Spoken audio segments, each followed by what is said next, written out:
দর্শক আমন্ত্রণ, আপনারা দেখছেন আমাদের নিয়মিত আয়োজন ইভালির সৌজন্যে বীজ সংলাপ অনুষ্ঠান। আপনাদের সাথে রয়েছে আমি সুলতান আহমেদ। দর্শক, অত্যন্ত আনন্দের একটি খবর আজকে আপনাদের দিতে চাই, যেটি এরই মধ্যে আপনারা বিভিন্ন গণমাধ্যমের কল্যাণে জেনেছেন। সেটি হচ্ছে বাংলাদেশ স্বল্পোন্নত দেশের কাতার থেকে বের হয়ে উন্নয়নশীল দেশের কাতারে যাওয়ার যেই পথ তৈরি হয়েছে, সেটি আসলে জাতিসংঘের কমিটি ফর ডেভেলপমেন্ট সিডিপি তারা গত শুক্রবার কিন্তু এরই মধ্যে সুপারিশ করেছে বাংলাদেশের পক্ষে। এবং এই প্রক্রিয়ায় যদি চলতে থাকে তাহলে 2024-এর পরেই কিন্তু বাংলাদেশ হবে উন্নয়নশীল দেশ। 1971 সালে যে স্বপ্ন নিয়ে বাংলার সোনার ছেলেরা বাংলাদেশকে স্বাধীন করেছিলেন, সেই ধাপে কিন্তু এগিয়ে যাচ্ছে বাংলাদেশ এবং উন্নয়নশীল, স্বল্পোন্নত থেকে উন্নয়নশীল, এরপরে ধীরে ধীরে উন্নত দেশে যাবে। সেই স্বপ্নটি কিন্তু দেশের 17 কোটি মানুষের। সেই স্বপ্ন বাস্তবায়নে বাংলাদেশ সঠিক পথে আছে বলে যারা সংশ্লিষ্ট আছে তারা বিশ্বাস করেন। যেমনটি সেই বিষয় নিয়ে আজকে আমরা বিস্তারিত কথা বলতে চাই। তবে উন্নয়নশীল দেশের কাতারে যখন বাংলাদেশ প্রবেশ করবে, তখন কিছু চ্যালেঞ্জ বা বাধার মুখেও পড়তে যাচ্ছে। সেগুলো কি এবং সেগুলো থেকে উত্তরণের উপায় নিয়ে আজকে আমরা বিস্তারিত কথা বলবো। আমাদের সঙ্গে দুজন সম্মানিত অতিথি যুক্ত হয়েছেন। এরই মধ্যে আমাদের সঙ্গে যুক্ত হয়েছেন ডক্টর শামসুল আলম, তিনি সদস্য সিনিয়র সচিব পরিকল্পনা কমিশন। জনাব শামসুল আলম, আপনাকে অসংখ্য ধন্যবাদ এবং স্বাগত জানাচ্ছি। অনেক দিন পর আমরা জানি যে দুর্ঘটনার কারণে আপনি অনেক দিন ধরেই আমাদের থেকে একটু দূরে ছিলেন। আমরা আপনাকে এই সময় অনেক মিস করেছি। আজকে স্বাগত জানাচ্ছি আপনাকে। আমাদের সঙ্গে আরেকজন রয়েছেন ডক্টর আহসান ইস মনসুর, তিনি নির্বাহী পরিচালক পিআরআই। এই দুজনের সাথে আমরা বিস্তারিত কথা বলবো। তবে তাদের কাছে যাবার আগে হাতে থাকা এই বিষয়ে একটি রিপোর্ট দেখে আসবো। ৭১-এর মহান মুক্তিযুদ্ধের মধ্য দিয়ে স্বাধীন হওয়ার পর বাংলাদেশকে বলা হতো তলাবিহীন ঝুড়ি। ১৯৭৫ সাল থেকে স্বল্পোন্নত দেশের কাতারে থাকা বাংলাদেশ ২০১৫ সালে প্রথম নিম্ন মধ্যম আয়ের দেশে উন্নীত হয়। জাতিসংঘের কমিটি ফর ডেভেলপমেন্ট পলিসি সিডিপির ত্রিবার্ষিক সভায় এবার জানানো হলো উন্নয়নশীল দেশে উত্তরণের চূড়ান্ত সুপারিশ। এর মধ্য দিয়ে স্বাধীনতার সুবর্ণ জয়ন্তীতেই এক অনন্য উচ্চতায় উঠল বাংলাদেশ। সিডিপির ত্রিবার্ষিক সভার সর্বসম্মত সিদ্ধান্ত আসে বাংলাদেশের পক্ষে। এখন 5 বছরের প্রস্তুতিকাল শেষে উন্নয়নশীল দেশের কাতারে উঠবে বাংলাদেশ। উন্নয়নশীল দেশ হতে হলে একটি দেশের মাথাপিছু আয় হতে হয় কমপক্ষে ১২৩০ মার্কিন ডলার। সেখানে ২০২০ সালেই বাংলাদেশের ছিল ১৮২৭ মার্কিন ডলার। টানা 3 মেয়াদে ক্ষমতায় থাকা বর্তমান সরকারের যথাযথ পরিকল্পনা প্রণয়ন ও তার বাস্তবায়নের ফলে অর্থনীতিতে বিশ্বের বিস্ময় এখন বাংলাদেশ। আচ্ছা, এইরকম একটা কাজ নিজের অর্থায়নে করলাম। তবে এই অর্জনের ফলে বাংলাদেশ বাণিজ্যে যেসব অগ্রাধিকার পায় তার অনেকটাই হারানোর শঙ্কা রয়েছে। তবে উন্নয়নশীল দেশের কাতারে ওঠা বাংলাদেশের জন্য বিশেষ মর্যাদার বিষয়। মাথাপিছু আয়, মানব সম্পদ ও অর্থনৈতিক উন্নয়ন ধারা 3 সূচকেই ঈর্ষণীয় সাফল্য এখন বাংলাদেশের। মাহমুদুল হাসান, নিউজ 24, ঢাকা। আলোচনায় ফিরতে চাই। ডক্টর শামসুল আলম, শুরুতে আপনার কাছে যাব। আপনার স্বাস্থ্য আশা করি এখন ভালো আছেন। আমরা জানতে চাইব যে যেমনটি আসলে আমরা রিপোর্টে দেখছিলাম যে 1971-এর পরেই কিন্তু যুক্তরাষ্ট্রের তৎকালীন পররাষ্ট্রমন্ত্রী হেনরি কিসিঞ্জার বলেছিলেন বাংলাদেশ আসলে কিছুই নয় তলাবিহীন ঝুড়ি ছাড়া। সেই দেশটি তো এখন, আমরা আরেকটি সুসংবাদ হচ্ছে, আমরা দেখেছি গত 2 দিন আগে 44 বিলিয়ন ছাড়িয়েছে আমাদের রিজার্ভ। তার মানে সব মিলিয়ে কি উন্নয়নের পথে, সঠিক পথে বাংলাদেশ রয়েছে? আর এখন এই উন্নয়নশীল দেশে যাওয়ার যেই পদ্ধতি বা আমরা জানি ধাপে ধাপে, সেটি এখন আর কি কি বাকি রয়েছে বাংলাদেশ? কবে নাগাদ বাংলাদেশ আসলে উন্নয়নশীল দেশ হবে? ধন্যবাদ আপনাকে। এটা সত্য যে এটি বাংলাদেশের 50তম জন্মবার্ষিকীতে এবং বঙ্গবন্ধুর জন্মশতবার্ষিকীতে একটি মাইল ফলন অর্জন, এবং জাতির জন্য এটা অত্যন্ত, আমি মনে করি, স্বস্তিদায়ক। এবং আমাদের ক্রমাগত যে সাফল্য, বিশেষ করে গত 1 দশকের মতো সময়, সেটিরই একটি আন্তর্জাতিক স্বীকৃতি, এবং সেই স্বীকৃতির বলে বাংলাদেশের মর্যাদা, আন্তর্জাতিক রেটিং ইত্যাদি অনেক বেড়ে যাবে। তো এই সাফল্যের ফলে প্রত্যেকটা সাফল্যের মধ্যে আবার কিছু চ্যালেঞ্জও চলে আসে, আমরা সকলেই জানি। আমরা অর্থনৈতিকভাবে স্বয়ংসম্পূর্ণ হতে যাচ্ছি, বিশেষ করে আমাদের যে শক্তিমত্তা, সেটির বহিঃপ্রকাশ হলো এই স্বীকৃতি। তো এই স্বীকৃতির ফলে এটি আনুষ্ঠানিক ঘোষণা হবে 2026-এ। এটা বাংলাদেশ সহ অন্য 5টি দেশ এই আবেদন জানিয়েছিল কোভিডের কারণে, যেন আমাদের আনুষ্ঠানিক ঘোষণাটি 2 বছর বাড়িয়ে দেওয়া হয়। এই বাড়িয়ে দেওয়ার অর্থ হলো আগামী 26 পর্যন্ত সকল স্বল্পোন্নত দেশে যে সুযোগ সুবিধাগুলো পেত বাংলাদেশ সহ অন্যান্য দেশগুলো সেগুলো পেতে থাকবে পেতে এবং থাকবে। 26-এর পরেও আরো 3 বছর 2029 পর্যন্ত আসলে প্রায় 1 দশক আমাদের এই সুযোগ সুবিধাগুলো অব্যাহত থাকবে। এই সময়টা একেবারে কম নয়। কাজে যদিও বা কোনো চ্যালেঞ্জ আসে, চ্যালেঞ্জ নয়, আমাদের অপরচুনিটি অবশ্যই কিছু চ্যালেঞ্জ আনে, সেটি এই সময় প্রস্তুতির জন্য যথেষ্ট সময় এবং বাংলাদেশ এই প্রস্তুতির জন্য সুনির্দিষ্টভাবে কর্মসূচি তৈরি করেছে। একটি গভীর অধ্যয়ন আমরা করেছি পরিকল্পনা মন্ত্রণালয়ের পক্ষ থেকে, জিডির পক্ষ থেকে। তাতে একটি সুনির্দিষ্ট কর্মসূচি রাখা হয়েছে যে আমরা কিভাবে আগামী দিনগুলোতে এর সঙ্গে মোকাবেলা করব। অসংখ্য ধন্যবাদ ডক্টর শামসুল আলম। আমরা জানি 3টি সূচকের উপর ভিত্তি করে আসলে এই মানদণ্ড তৈরি করা হয় এবং সেই 3টি সূচকে এখন বাংলাদেশ কোন পর্যায়ে রয়েছে যদি আপনি আমাদের দর্শকদের জন্য একটু বলেন। 3টি সূচক চমৎকার বিষয় হলো 2018-র বিবেচনায় ফেব্রুয়ারিতে, তৎকালীন মার্চে, সে সময় 2018-র ঘোষণাটি আসে আমাদের, সে সময় 3টি সূচকে আমরা উত্তীর্ণ হয়েছিলাম। এবং এবছর আপনি জানেন 3টি সূচকের মধ্যে মাথা পিছু আয় আপনার রিপোর্টে এসছে $1,827, যেখানে আমাদের 1230 বলেই হয় মাথা পিছু, আমরা অনেক উপরে আছি।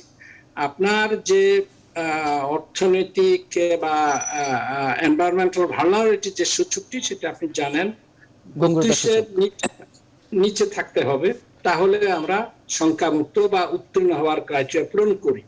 বাংলাদেশ 25.2, অর্থাৎ 32-এর বেশ নিচে। আর মানব সম্পদের যে সূচকটি, সেটিও আপনারা জানেন 66-র উপরে থাকতে হয়, এর যে সূচকের মান, সেটি আমরা 75.3, যদি আমি ভুল না করি, আমাদের এই মুহূর্তে এটা রয়েছে। সার্বিকভাবে 3টি সূচকেই ভালোভাবে আমরা এগিয়ে আছি। এবং যে নেপাল আমাদের পাশে, তারা কিন্তু 2টি শর্ত পূরণ করেছিল 18-তে, তারা কোয়ালিফাই করেছিল, কিন্তু ভূমিকম্প হওয়ার কারণে তারা সেটা পিছিয়ে দেয়। এবারও পূরণ করছে, কিন্তু 2টি শর্ত, মাথা পিছু আয় কিন্তু তারা পূরণ করতে পারেনি। আর মিয়ানমারও শর্ত পূরণ করেছে, কিন্তু সামরিক শাসনের ফলে সেখানে গণতন্ত্রের বিচ্যুতিতে উন্নয়ন কার্যক্রম ব্যাহত হতে পারে, এই বিবেচনায় তাদেরকে এবছর কিন্তু অনুমোদন দেওয়া হয়নি। তো এইভাবে বাংলাদেশ সার্বিকভাবে বিনা প্রশ্নে সকল শর্ত পূরণ করে সুন্দরভাবে এগিয়ে গেছে। অসংখ্য ধন্যবাদ ডক্টর শামসুল আলম আপনাকে। ডক্টর হাসান মনসুর, নিশ্চয়ই আপনি শুনছিলেন ডক্টর শামসুল আলমের কথাগুলো এবং যেই দাবিটি তিনি করছিলেন ধারাবাহিকভাবে সরকারের যে সফলতা তারই অংশ এটি। তবে সেই উন্নয়নশীল দেশে যাওয়ার ফলে কিন্তু বাংলাদেশ নানা দিক থেকে আসলে কিছু চ্যালেঞ্জের মধ্যেও পড়বে, যার মধ্যে বাণিজ্য সুবিধা কমে যাওয়া এবং রাজস্ব আয় বাড়ানোর চ্যালেঞ্জ নিতে হবে সরকারকে, যেহেতু আমাদের বৈদেশিক স্বল্প ঋণের যেই ঋণগুলো আমরা পেয়ে থাকি স্বল্প সুদের, সেইগুলো আসলে কমে আসার সম্ভাবনা রয়েছে। একটু বলবেন ডক্টর মনসুর যে কি কি বিষয়ে বাংলাদেশ চ্যালেঞ্জের মধ্যে পড়বে, সেগুলো উত্তরণের জন্য আপনারা নিশ্চয়ই কিছু ভেবেছেন। আমরা শুরুতে হয়তো বা চ্যালেঞ্জগুলো শুনতে চাই।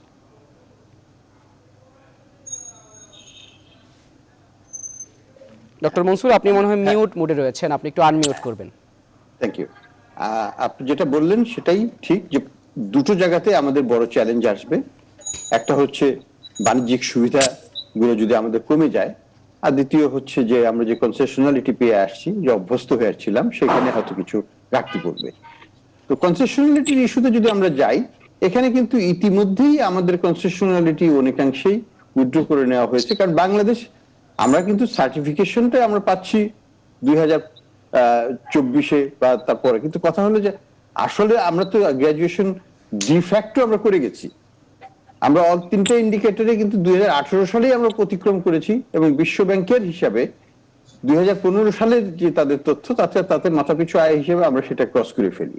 তো সেই হিসাবে কিন্তু বিশ্ব ব্যাংক, এশিয়ান ডেভেলপমেন্ট ব্যাংক, অন্য সবাই আমাদেরকে কিন্তু বলে দিচ্ছে যে এখন থেকে বাংলাদেশ আর সেই আইডা অনলি দরিদ্র দেশ হিসেবে আর চিহ্নিত হবে না। আমাদেরকে একটা স্বাভাবিকভাবেই আমাদের সম্মান বৃদ্ধির সাথে, আমাদের সক্ষমতা বৃদ্ধির সাথে আমাদেরকে একটু ব্লেন্ড কান্ট্রি হিসাবে তারা ট্রিট করবে, এবং আমাদেরকে কিছু আইডিয়া লোন দেবে এবং কিছু অন্যান্য আইবিআরডি লোন বা নন কনসেশনাল লোন দেওয়া হবে। এটা শুধু মাল্টিল্যাটারাল অর্গানাইজেশন গুলো না, এটা বাইল্যাটারাল অর্গানাইজেশন যেমন জাপান, চীন, এরাও কিন্তু একই পলিসিতে এখন চলে গেছে। কাজে এটা আমরা অভ্যস্ত হয়ে গেছি মোটামুটি বলা যায়, এবং আগামীতে ক্রমান্বয়ে আইডা কনসেশনালিটি পার্টটা কমে আসবে এবং নন কনসেশনাল পার্টটা বেড়ে যাবে, এবং আমি মনে করি যে বাংলাদেশের সেই সক্ষমতা আছে এই এই এই অব্লিগেশনটাকে মেটানোর, এটা কোনো চ্যালেঞ্জ হবে না বড় কোনো। দ্বিতীয়ত যেটা হচ্ছে যে আমাদের access to industrial country market, যেখানে আমাদের সবচেয়ে বড় রপ্তানির বাজার, সেখানে আমাদের কি হবে? আমরা জানি যে আমাদের আরএমজি এক্সপোর্ট প্রাইমারিলি কিন্তু ইন্ডাস্ট্রিয়াল কান্ট্রিগুলোতেই যায়, এবং সেখানে আমরা বড় রকমের কনসেশনালিটি, বিশেষ করে ইউরোপিয়ান ইউনিয়ন আমাদের সবচেয়ে বড় কনসেশনালিটিটা দিচ্ছে, এবং এটা ছাড়াও জাপান দিচ্ছে, অস্ট্রেলিয়া দিচ্ছে, কানাডা দিচ্ছে, এবং সাথে চীন, ভারতও দিচ্ছে। মার্কিন যুক্তরাষ্ট্র দুর্ভাগ্যজনক যে তারা আমাদেরকে সেরকম কোনো সুযোগ দিচ্ছে না, তবুও আমরা কিন্তু সেখানে টিকে আছি এবং মোটামুটি ভালোই করছি। তো এখানে দুটো জিনিস এখানে উল্লেখযোগ্য। এক নম্বর হচ্ছে যে আমরা কিন্তু এখনো আমাদের যে বাণিজ্যিক কাঠামো, সেখানে কোনো কাঠামোগত পরিবর্তন আনতে পারি নাই। আমাদের ডিপেন্ডেন্স অন প্রোটেকশন কিন্তু এখনো খুবই এক্সেসিভলি আমরা ট্যারিফ নির্ভর প্রোটেকশন দিয়ে থাকি আভ্যন্তরীণ ইন্ডাস্ট্রিকে। ফলে আমাদের গড় প্রোটেকশন লেভেল হচ্ছে 27% মতো, মানে ইনপুট গড় অ্যাভারেজ নমিনাল প্রোটেকশন যেটাকে বলা হয়। পক্ষান্তরে যদি আমরা তুলনা করি, ভারতে এটা 9% মতো, চীনে 9% মতো, আসিয়ান কান্ট্রিতে এটা 4.7% মতো। তো আমরা যদি এখন কারোর সাথেই বায়োল্যাটারাল এগ্রিমেন্টে যেতে হয়, কারণ এই গ্রাজুয়েশন পরবর্তীকালে এরা কিন্তু হয়তো ইউরোপিয়ান ইউনিয়ন আমাদেরকে 3 বছর দেবে, অন্যরা কিন্তু আমাদেরকে নাও দিতে পারে। এটা তাদের রাজনৈতিক সিদ্ধান্ত বা তাদের মানে ওই দেশের সিদ্ধান্ত, এটা কোনো রাষ্ট্রীয় ব্যাপার। আন্তর্জাতিক কমিটমেন্টের পার্ট হিসেবে সেটা আসবে না। তো সেই ক্ষেত্রে আমাদের যে নেগোসিয়েশন শুরু করা দরকার, আমাদের যে প্রস্তুতিটা নিতে হবে, সেইখানে আমি একটা বড় ঘাটতি দেখছি।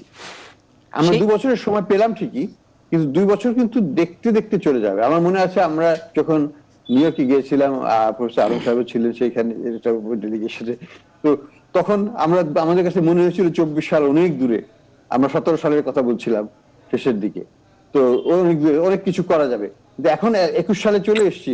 আমি যদি আলম সাহেবকে প্রশ্ন করি আমরা কি এগিয়েছি বাণিজ্যিক দিক থেকে, আমি নিজের আনসারটা দেবো উনি বলার আগে, যে আমরা আগাইনি। এখানে আমাদের আরো প্রস্তুতি নিতে হবে, আরো অনেক কাজ করতে হবে। ভিয়েতনামের থেকে আমাদের শিখতে হবে যে তারা কিভাবে প্রত্যেকটা দেশের সাথে, ইউরোপিয়ান ইউনিয়নই হোক, মার্কিন যুক্তরাষ্ট্র হোক, জাপান হোক, চীন হোক, তাদের সাথে কিভাবে দ্বিপাক্ষিক চুক্তির মাধ্যমে তারা তাদের মার্কেট অ্যাক্সেসটাকে আরো অনেক বাড়িয়ে ফেলেছে, এবং তারা অলরেডি আসিয়ানের মেম্বার, সেখানেও তাদের বিশাল একটা মার্কেট কবজাগত আছে। তো এই জায়গাটাতে আমাদের আগামীতে জোর দিতে হবে, এটাই আমি বলবো।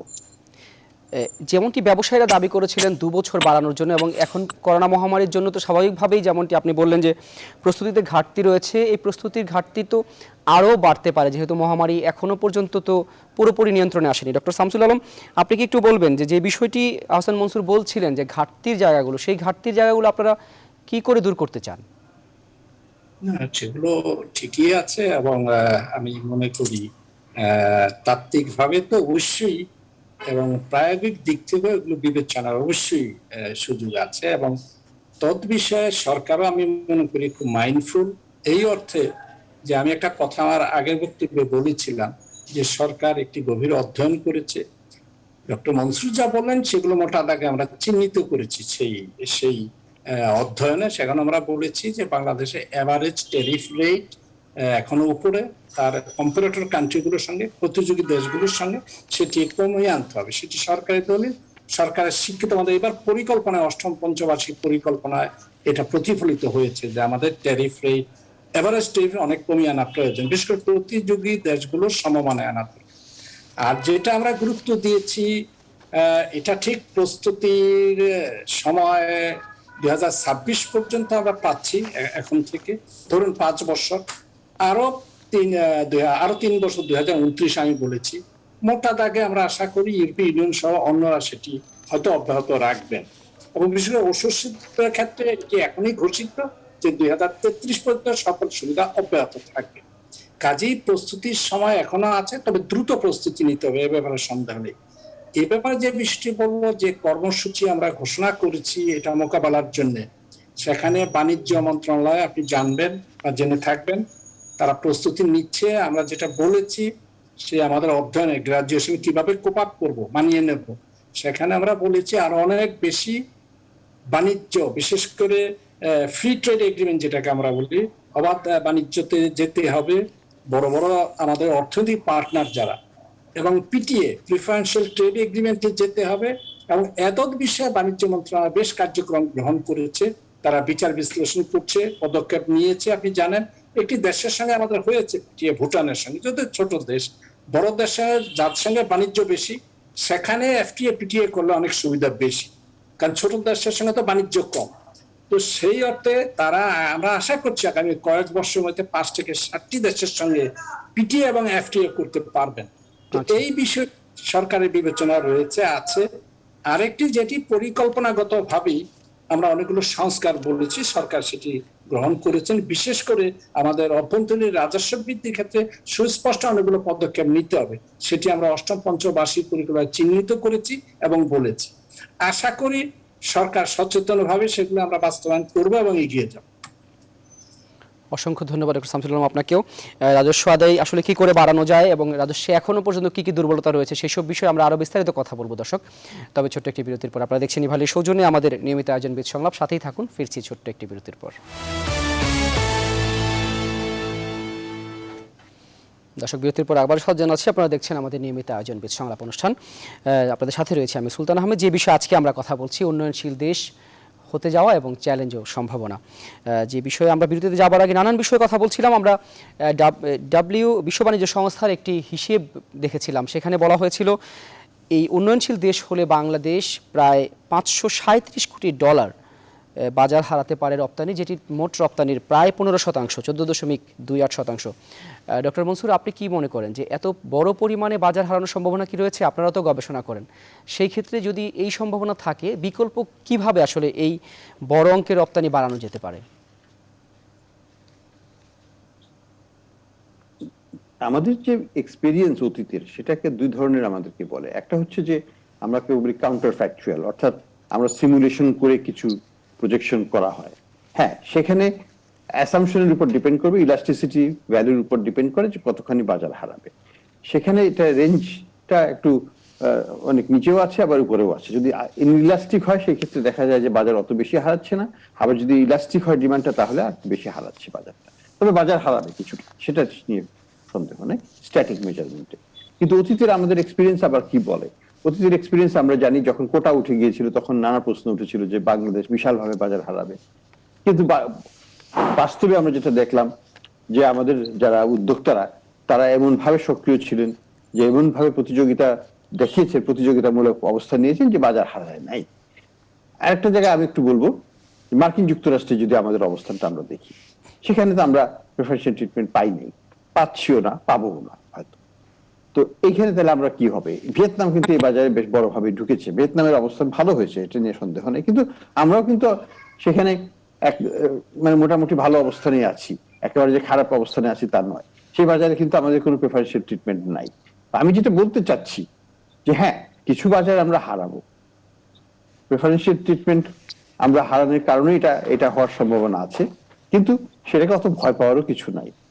আমি মনে করি যে আমাদের যে আমাদের উদ্যোক্তাদের যে আছে, যে প্রতিযোগিতামূলক একটা চিন্তাধারা আছে, ভাবনা আছে, সেটা যদি আমরা কাজে লাগাতে পারি এবং দেশের অভ্যন্তরে যে ধরনের অসুবিধাগুলো তারা ফেস করে, আমাদের চট্টগ্রাম বন্দরে, আমাদের কাস্টমস ক্লিয়ারেন্সে, আমাদের ট্রান্সপোর্ট কস্ট বেড়ে যাওয়ার কারণে, এই জায়গাগুলোকে যদি আমরা অ্যাড্রেস করতে পারি, আমরা কিন্তু ওই বাধা, ওই যে লসটা যেটাকে ধরা হয়েছে, ওই লসটা কিন্তু তখন আর থাকবে না, ওইটাকে অফসেট হয়ে হয়তো জিরো হয়ে পজিটিভও হয়ে যেতে পারে। কাজে আমি বলবো যে আমাদের অবশ্যই চেষ্টা করতে হবে দ্বিপাক্ষিক চুক্তির মাধ্যমে, প্রেফারেন্সিয়াল ট্রেড এগ্রিমেন্ট পিটিএ এবং এফটিএ এর মাধ্যমে বাজারটাকে আরো সম্প্রসারিত করার। কিন্তু তার মানে এই না যে আমরা ওই স্ট্যাটিক একটা মেজারমেন্টের কারণে যে নাম্বারগুলো বলছে সেটাই বাস্তবতা হবে। বাস্তবতা কিন্তু, যেটাকে অনেক সময় বলা হয়, খেলার মাঠে নামার আগে অনেকেই বলে এই খেলা এই টিম জিতবে, এই টিম ভয়ানক শক্তিশালী, পরে দেখা যায় যে আরেকটা টিম জিতে গেছে এবং ব্রাজিল আউট হয়ে গেছে, হয়তো দেখা গেল আমরা সবাই হয়তো ব্রাজিলের পক্ষে ভোট দিয়েছিলাম। The games are played in the field, economic games are played in the field, ময়দানে খেলা হয়। সেখানে যদি আমাদের উদ্যোক্তারা সেইভাবে তাদের উৎকর্ষতা দেখাতে পারেন, এই খেলা কিন্তু তারা জিততেও পারে। কাজে আমি ওটা নিয়ে অতখানি চিন্তিত নই। কিন্তু আমি যেটা বলবো যে সরকারের পক্ষ থেকে দেশের স্বার্থে যে ধরনের টিপিএ এবং পিপিএ এফটিএ করা উচিত সেগুলোর দিকে আমাদেরকে কাজ করতে হবে। অসংখ্য ধন্যবাদ ডক্টর মনসুর আপনাকে। আমি একটু দর্শকদের জন্য আরো একটু সহজ করে বলি। স্বল্পোন্নত দেশ হিসেবে কিন্তু বাংলাদেশ সহ যে সমস্ত দেশগুলো বিশ্বব্যাপী এই কাতারে রয়েছে তারা কিন্তু বাড়তি কিছু সুবিধা পায়, যেটি আসলে বাণিজ্যের ক্ষেত্রে সেই সুবিধাগুলো থেকে বাংলাদেশ বঞ্চিত হবে। খুব ছোট করে আমি একটু ডক্টর শামসুল আলম আপনার কাছে আসতে চাই। সেটি হচ্ছে যেমনটি আমরা দেখি যে আমরা শুধুমাত্রই পোশাক নির্ভর রপ্তানি আমাদের প্রায় 85%। এটি কেন দিনের পর দিন আমরা এটিকে কেন আসলে অন্যান্য পণ্যে কেন আমরা ডাইভার্সিফিকেশন করতে পারছি না?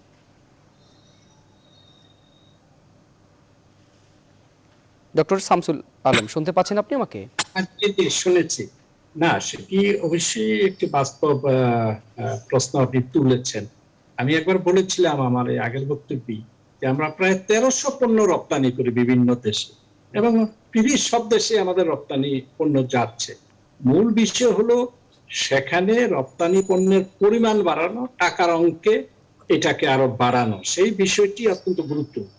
কারণ সে 84 আমাদের এখনকার যে রপ্তানি তার প্রায় 83-84% আছে গার্মেন্টস থেকে। এইটা এক ধরনের কি বলবো এককেন্দ্রিকতা, একক পণ্য নির্ভরতা। তো এখন আমাদের একটা বিষয় লক্ষণীয় আপনি দেখতে পাবেন যে আমাদের ফার্মাসিউটিক্যাল যে প্রোডাক্টস এক্সপোর্টটা বাড়ছে, ইদানিং ইলেকট্রনিক্স এক্সপোর্ট বেশ বেড়ে যাচ্ছে। আপনি এটাও যদি লক্ষ্য করেন তো আমাদের বিভিন্ন ক্ষেত্রে যে সম্ভাবনাগুলো আছে, আমাদের এখানে যে ইলেকট্রনিক্স ইন্ডাস্ট্রি গড়ে উঠতেছে বাইরের সহায়তায়, আমরা কিছু অনুমতি দিয়েছি বাইরের স্যামসাং এবং অন্যান্যদেরকে এখানে সেলফোন অ্যাসেম্বল করার জন্য। তো এগুলো এগিয়ে গেলে ইলেকট্রনিক্স এর যে মান আমরা অর্জন করেছি বিভিন্ন ক্ষেত্রে, আমরা ভারত সহ বিভিন্ন দেশে কিন্তু ইলেকট্রনিক্স পণ্য এখন পাঠাচ্ছি। এটা আসার কথা হলো যে আমাদের সক্ষমতা বাড়ছে। আর আমি যেটা বলবো সেটা আমাদের রপ্তানি বৈচিত্র্যায়নের বিকল্প নেই, এটি সত্য। তো সেক্ষেত্রে পণ্যের মান বাড়ানো ছাড়াও আমাদের বিকল্প নেই। আমাদের যেটা আমাদের বাণিজ্য অংশীদার বাড়াতে হবে, যেটা ডক্টর মনসুর খুব রাইটফুলি বলেছেন। আমাদেরকে ইফেক্টিভলি পিটিএ এফটিএ অর্থাৎ preferential preferential trade agreement, free trade agreement, এগুলোতে যেতে হবে। সেক্ষেত্রে অবশ্যই যেতে হবে, এবং সেই যাওয়ার জন্য আপনারা আরো কি করছেন বা এই রপ্তানি অন্যান্য পণ্যে বিশেষ করে আমরা দেখতে পেয়েছি যে এই করোনা মহামারীর পরে কিন্তু জাপান থেকে চীন থেকে অনেক কারখানা সরে আসার জন্য চেষ্টা করছে, বিশেষ করে জাপানি কোম্পানিগুলো। সেগুলো বাংলাদেশে আনার জন্য কি ধরনের উদ্যোগ আপনারা নিচ্ছেন সেই বিষয়ে আমরা আরো জানতে চাই। তবে ছোট্ট আরেকটি বিরতির পরে। দর্শক, আপনারা দেখছেন ইভালির সৌজন্যে আমাদের নিয়মিত আয়োজন বীজ সংলাপ, সাথেই থাকুন। ফিরছি আরেকটি বিরতির পর।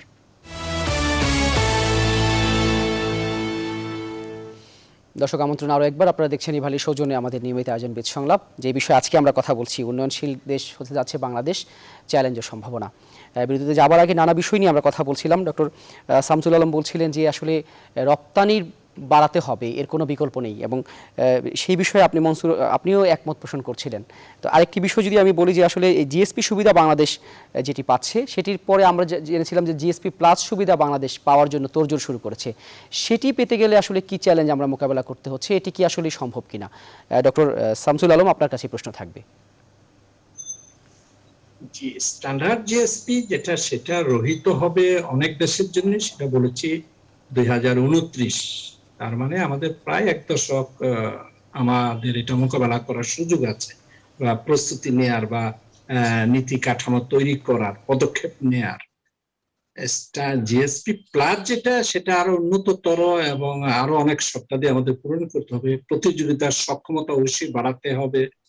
তো সেক্ষেত্রে সেই বিষয়গুলো ক্রমাগত বিষয়, এবং সেটা নীতিগতভাবেও আমাদের সমর্থন দিতে হবে।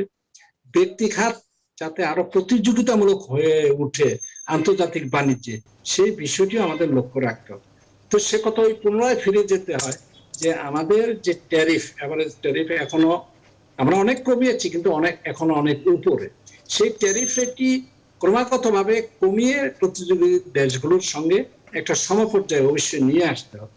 আরেকটি হলো আমাদের এখানে যে আমরা যেটা বলি প্রযুক্তিগত উৎকর্ষ অর্জন, তাতে আমাদের প্রোডাক্টিভিটি বাড়বে। আমাদের প্রোডাক্টিভিটি বাড়ছে, লেবার প্রোডাক্টিভিটি বাড়ছে, তো সেটি একটি ভালো লক্ষণ। এই বাড়ার অর্থ হলো লেবার এফিসিয়েন্সি, ক্যাপিটাল এফিসিয়েন্সি এখানে বাড়াতে হবে।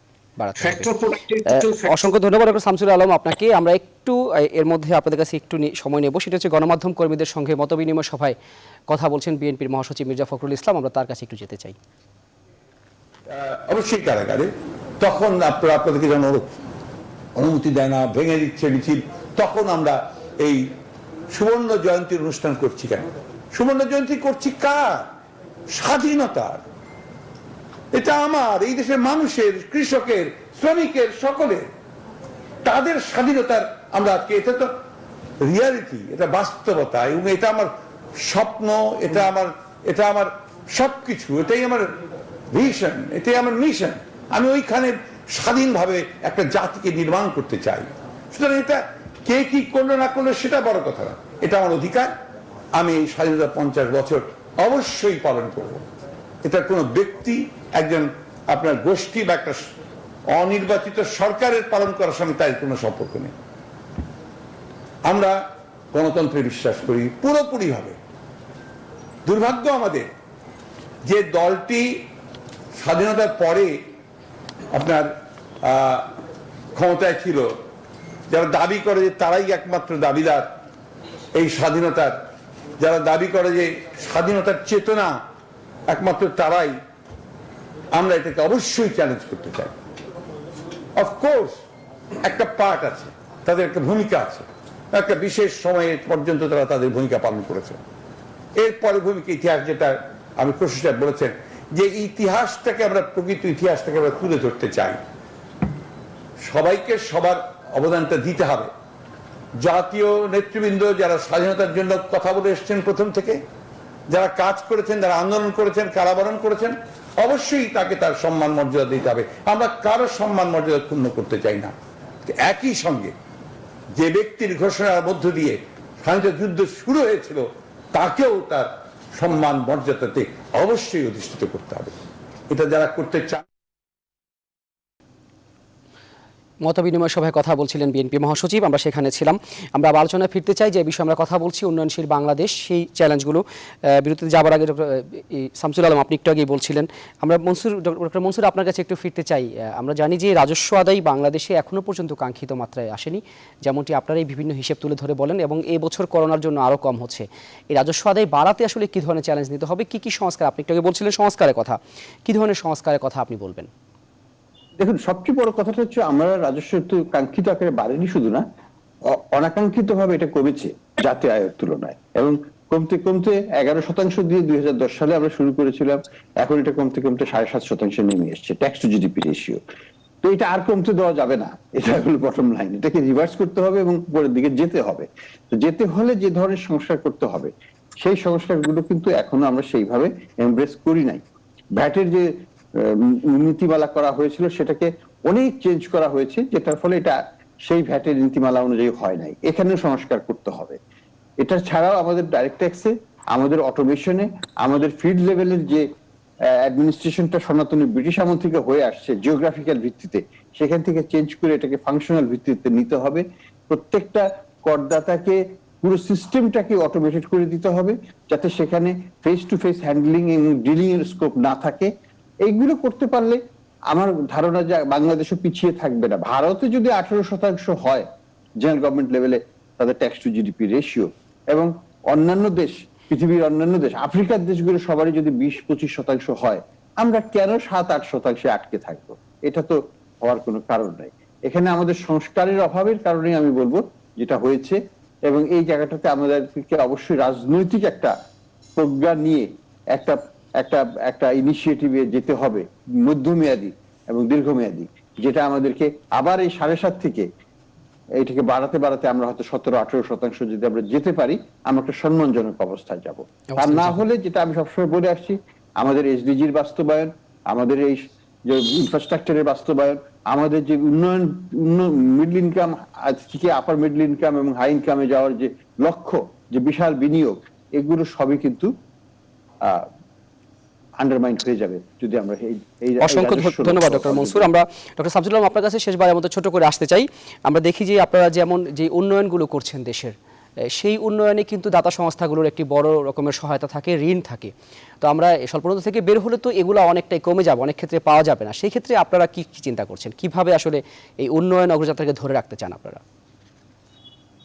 না, উন্নয়ন অগ্রযাত্রাকে ধরে রাখতে হলে আপনি দেখুন আমাদের যেটাকে ওডিএ বলে, ওভারসিজ ডেভেলপমেন্ট অ্যাসিস্ট্যান্স, সেটা কিন্তু ক্রমাগত কমছে।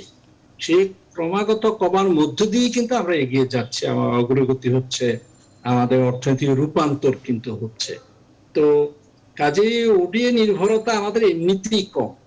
তো এখন যেটা আমরা গুরুত্ব দিচ্ছি বা চাইবো, এবং যেখানে বিশাল অবকাঠামো ভিত্তি বাংলাদেশে তৈরি করছি, মানে বিশেষ করে বিশেষায়িত এক্সপোর্ট জোন যেগুলো আমরা বলি, রপ্তানি অঞ্চল গড়ে তোলার একটা মূল কারণ হলো প্রচুর এফডিআই আসলে আমরা আকর্ষণ করতে চাচ্ছি। ওডিএ ক্রমান্বয়ে কমবে, এটা কমতে হয়তো থাকবে। আমরা চেষ্টা করছি, যদি এবছর কোভিড এর জন্য আমরা ওডিএ ভালোই পেয়েছি, কিছু বাজেট সাপোর্টও পেয়েছি, যেটা যেসব কান্ট্রি আগে দিত না, এবার তারা বাজেট সাপোর্ট দিয়েছে। জাপান, এমনকি আইএমএফ, তারা বরাবর বাজেট সাপোর্ট সরাসরি দিত না। তো যাই হোক, আমি যেটা বলছি, ওডিএ পেতে হবে, চেষ্টা করে যাবো যা পাওয়া যায়। আর এটার কস্ট কিছুটা বেড়ে যাবে, আপনি আলোচনায় শুনতে পেরেছেন, ডক্টর মনসুর ইঙ্গিত করেছেন, সেটা একটু কস্টলিয়ার হয়ে যাবে, বাজার দরে কিছুটা নিতে হতে পারে, কিছুটা একটা অংশ। এখন মূল বিষয় হলো এটার উপর নির্ভরতা কাটিয়ে আমাদেরকে যেতে হবে প্রচুর এফডিআই। এফডিআই আনা অর্থ কেবল টাকা আনা নয়, প্রযুক্তি আনা, ব্যবস্থাপনার দক্ষতাকে দেশে আনা। এই যে বহির্মুখীনতা, এই যে আন্তর্জাতিক সংযুক্ততা, এটি অত্যন্ত গুরুত্বপূর্ণ আগামী দিনগুলোতে। এবং সরকার সেই লক্ষ্যেই কিন্তু অনেক ঝুঁকি নিয়ে, অনেক ব্যাপক প্রচেষ্টা নিয়ে, আপনারা জানেন আমরা 2টি সমুদ্র বন্দর গড়ে তুলেছি, মাতারবাড়ি এবং পায়রা গড়ে তুলছি। স্পেশাল ইকোনমিক জোন গুলো 15টা কার্যকর হবে এই 2025 এর মধ্যে। আমরা অন্তত 15টি স্পেশাল ইকোনমিক জোনকে ফাংশন দেখতে পাবো। এর মধ্যে বিদেশি বিনিয়োগকারীদের কিছু কিছু অঞ্চল দিয়ে দেওয়া হচ্ছে, ভারতকে, জাপানকে, আপনি জানেন। তো আমাদের মূল লক্ষ্য থাকবে এফডিএ কে কিভাবে আরো আকর্ষণ করা যায়, তার জন্য কি কি সংস্কার প্রয়োজন সেটা বিদা করছে। আপনি জানেন বাংলাদেশ ইনভেস্টমেন্ট ডেভেলপমেন্ট অথরিটি, তারা সেইভাবে বেশ কিছু সংস্কার কাজ হাতেও নিয়েছে। তো আমরা আশা করব পরিবর্তিত পরিস্থিতিতে বিশ্ব যখন একটা স্বাভাবিক অবস্থায় ফিরে আসবে, আমাদের এফডিআই এর ফলো দেশে বাড়বে, সেটি আমাদের চেষ্টা করে যেতে হবে। অসংখ্য ধন্যবাদ ডক্টর শামসুল আলম আপনাকে। যেমনটি আসলে আমরা পুরো আলোচনা ধরেই বলছিলাম যে আসলে কি কি সংস্কার করতে হবে, আমি শেষবারের মতো ডক্টর হাসান ইসমাইল মনসুর আপনার কাছে একটু ফিরতে চাই। সেই বিষয়গুলো আপনি একটু গুছিয়ে বলেন যে সরকারের এখন কি কি করণীয়, এবং এই যেমনটি শামসুল আলম বলছিলেন যে এফডিআই বাড়াতে হবে, তো আমরা তো জানি যে করোনার জন্য এফডিআই আসার পরিমাণ অনেক কমেছে। সব মিলিয়ে এখন পরিস্থিতি কেমন, এবং সামনের বছরগুলোতে নিশ্চয়ই পুরোপুরি করোনামুক্ত হবে না পৃথিবী, সেই ক্ষেত্রে বাংলাদেশ কিভাবে এগিয়ে যাবে এবং কি করে আসলে উন্নয়নশীল দেশের যেই মর্যাদা সেটিকে প্রপারভাবে আমরা ব্যবহার করতে পারি?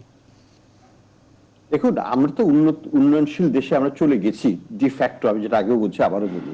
এবং আমরা কিন্তু এখন আস্তে আস্তে এই ডেভেলপমেন্ট অ্যাসিস্ট্যান্সের উপর যে নির্ভরতা, সেটা থেকে আমরা মার্কেট বেসড বরোয়িং নিতে আমাদেরকে যেতে হবে। এখানে এখনো কিন্তু আমাদের মিনিস্ট্রি অফ ফাইন্যান্স কিন্তু এখনো সভরেন বন্ড ইস্যু করে না, ইত্যাদি না করার কারণে আমরা সেটাকে পুরোপুরি ভাবে ব্যবহার করছি না। আমাদেরকে একটু একটু করে শিফট করতে হবে, মাইন্ডসেটটাকেও চেঞ্জ করতে হবে, বাজারমুখী হতে হবে। আমাদের এখন বাজারে আমাদের প্রেজেন্সটা থাকতে হবে। আমি মনে করি আমাদের ব্যক্তিখাত কিন্তু এখন বিদেশ থেকে, ক্যাপিটাল মার্কেট থেকে ধার করছে এবং তারাও লোন পাচ্ছে। তো সরকারকেও সেটা চিন্তাতে নিতে হবে। কাজে ডেভেলপমেন্ট অ্যাসিস্ট্যান্স কমে যাবে আপেক্ষিকভাবে, অ্যাবসলিউটলি কমবে না, আপেক্ষিকভাবে কমবে, সেটাই স্বাভাবিক। সেটা থেকে আমার কোনো আক্ষেপের কোনো কারণ নাই, আমরা বাজার থেকে নিতে পারবো। দ্বিতীয়ত যেটা আমি বলবো যে সরকারকে অবশ্যই এই কোভিড কে মোকাবেলা করতে হবে, এবং যে ভ্যাকসিনেশন প্রোগ্রামটা চলছে সেটা সাকসেসফুলি আবার এক্সিলারেট করে করতে হবে। এখন যে গতিতে চলছে এটা করতে কয়েক বছর লেগে যাবে, সেটা আমাদেরকে দেওয়া সম্ভব হবে না। আমরা যদি 1 বছরের মধ্যে বা 1.5 বছরের মধ্যে এটাকে শেষ করতে পারি, তাহলে সেটা আমাদের জন্য ভালো হবে। কোভিড তো থাকবে, কিন্তু এটা সর্দি কাশি হিসেবে থাকবে, এটা নিয়ে আমাদের অত চিন্তা করার কারণ হবে না। সেটা যদি আমরা করতে পারি, তাহলে অর্থনীতির চাকা আবার ঘুরবে, আমাদের রিজার্ভটা তখন আর বাড়তে থাকবে না, রিজার্ভটা স্টেবিলাইজ করে যাবে, আমদানি বেড়ে যাবে, আমাদের বিনিয়োগ যেটা ব্যক্তি খাতে অনেক থমকে গেছে, অনেক কমে গেছে, সেই জায়গাটা তখন আবার আগের অবস্থায় ফিরে আসবে এবং সামনের দিকে আরো বাড়বে। এই লক্ষ্যে আমরা যেতে চাই। কাজেই পিছন দিকে তাকিয়ে লাভ নাই। আমরা কিভাবে ডেভেলপমেন্ট অ্যাসিস্ট্যান্সের উপর নির্ভরশীল ছিলাম সেটাকে আমি চিন্তা করতে চাই না। আমরা তো 12, 13, 14% পর্যন্ত ছিলাম নির্ভরশীল আমাদের জাতীয় আয়ের এবং আমাদের বাজেটে, কিন্তু এখন তো আমরা 2-3% নেমে এসেছি, 2% নেমে এসেছি, তারও নিচে। কাজে আমরা পারবো, এটা শূন্য হয়ে গেলেও আমাদের কোনো অসুবিধা হবে না। কিন্তু যে জিনিসটা হবে যে আমাদের অল্টারনেট চ্যানেলটাকে খুলতে হবে, সেটার ব্যবহারটা শিখতে হবে, সেখানকার ক্যাপাসিটি বিল্ডিং করতে হবে। বিশ্ববাজার থেকে বড় করার জন্য যে ধরনের ক্যাপাসিটি ট্রেজারি ম্যানেজমেন্ট দরকার, সেটা কিন্তু আমাদের ফাইন্যান্স মিনিস্ট্রিতে নাই, সেটা করতে হবে।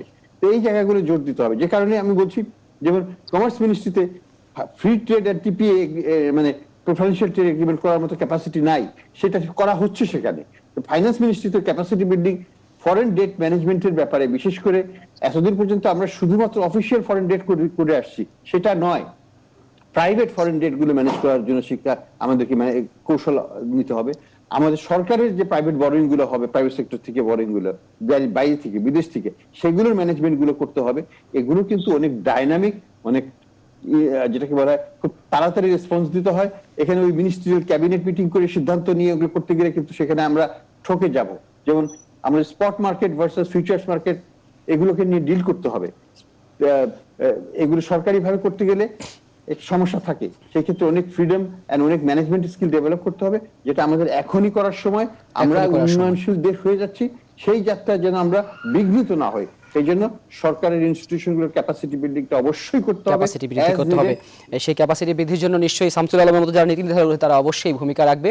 আরও বিস্তারিত এই বিষয়ে আমাদের মাননীয় প্রধানমন্ত্রী আজকে ভাষণ দেওয়ার কথা রয়েছে জাতির উদ্দেশ্যে, এই উন্নয়নশীল দেশের বিষয়টিতে সেটি সেখানে অবশ্যই জাতির জন্য আরও কোনো দিক নির্দেশনা আসবে বলে আমরা প্রত্যাশা করছি।